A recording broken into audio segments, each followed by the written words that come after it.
அவர் எதிர்பார்க்கிறார்.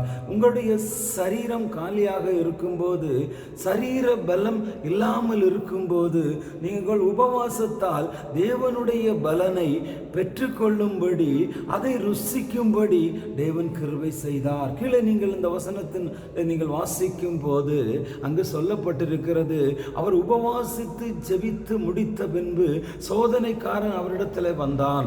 சோதனைக்காரன் அவரிடத்தில் வந்து 3 சோதனைகளை இங்கு சோதிக்கிறதை பார்க்கிறோம்.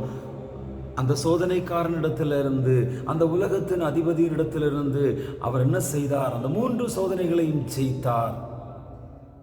3வது சோதனை ஜெயிக்கும் போது சோதனைக்காரன் அவரை விட்டு கடந்து சென்றான். அந்த சோதனைகளை ஜெயிக்கும்படி வல்லமை உங்களுக்கு வேண்டும் என்றால், உங்களுடைய வாழ்க்கையில் எத்தனையோ சோதனைகள் வருகிறது, எத்தனையோ வேதனைகள் வருகிறது. ஏன் நீங்கள் உங்களால் அதை ஜெயிக்க முடியவில்லை என்று சொன்னால், உங்களுடைய உலக பலத்தினால அதை ஜெயிக்க முடியாது. உங்களிடத்தில் உன்னதருடைய பலன் வேணும்.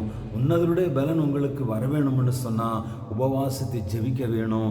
இயேசு கிறிஸ்து மாதிரியாய் வாழ்ந்து காட்டின, சொல்லி சென்ற அந்த காரியங்களை உபவாசத்தை நீங்கள் ஜெபிக்கும்போது